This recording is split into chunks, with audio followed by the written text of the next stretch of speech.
తమిళ star hero CM Vijay నటించిన చివరి చిత్రం జననాయకన్ విడుదలపై నెలలుగా కొనసాగుతున్న అనిశ్చితికి ఎట్టకేలకు తెరపడే సూచనలు కనిపిస్తున్నాయి. వాస్తవానికి ఏడాది సంక్రాంతి కానుకగా విడుదల కావాల్సిన ఈ మూవీ సెన్సార్ సమస్యల్లో చిక్కుకుని నిలిచిపోయింది. ఆ తర్వాత తమిళనాట ఎన్నికలు జరగడం, విజయ్ తన రాజకీయ పార్టీ తమిళగా వెట్రి కజగం తరపున ఘన విజయం సాధించి అధికారంలోకి రావడం, ముఖ్యమంత్రిగా బాధ్యతలు చేపట్టడం చకచకా జరిగిపోయాయి. విజయ్ ప్రభుత్వం ఏర్పడ్డాక ఈ సినిమా విడుదల వ్యవహారం మళ్లీ చర్చల్లోకి వచ్చినప్పటికీ రకరకాల కారణాల వల్ల ముందడుగు పడలేదు. ఈ క్రమంలోనే చిత్ర నిర్మాత వెంకట్ నారాయణను ఢిల్లీలో తమిళనాడు ప్రభుత్వ అధికార ప్రతినిధిగా కూడా విజయ్ నియమించడం గమనార్హం.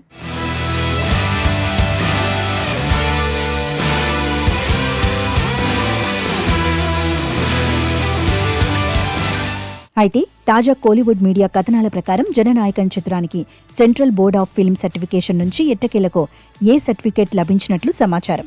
ఈ హై వోల్టేజ్ పొలిటికల్ యాక్షన్ థ్రిల్లర్లో కొన్ని కీలక సన్నివేశాల కారణంగా సెన్సార్ బోర్డుతో నెలకొన్న వివాదాలు, న్యాయపరమైన చిక్కుల వల్ల గత 7 నెలలుగా ఈ సినిమా హోల్డ్లో ఉంది.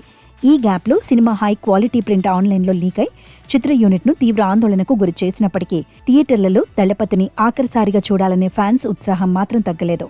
ఇప్పుడు సెన్సార్ క్లియరెన్స్ రావడంతో సినిమా విడుదలకున్న ప్రధాన అడ్డంకి పూర్తిగా తొలగిపోయిందని సినీ వర్గాలు భావిస్తున్నాయి.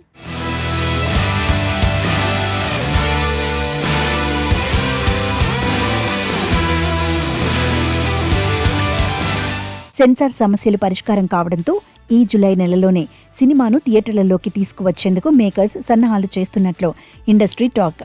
జూలై 16 లేదా 23వ తేదీల్లో ఈ చిత్రాన్ని గ్రాండ్గా రిలీజ్ చేయాలని భావిస్తున్నట్లు వార్తలు వస్తున్నాయి.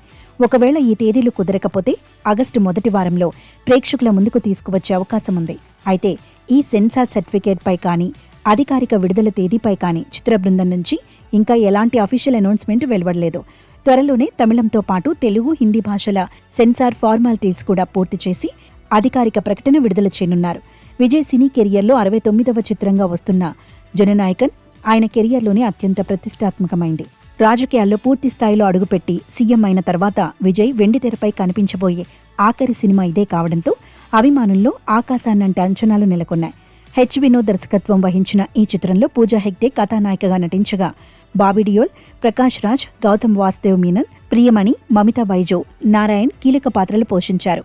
రాక్ స్టార్ అనిరుద్ రవిచందర్ సంగీతం అందించిన ఈ చిత్రం బాక్సాఫీస్ వద్ద ఎలాంటి సంచలనాలు సృష్టిస్తుందో చూడాలి.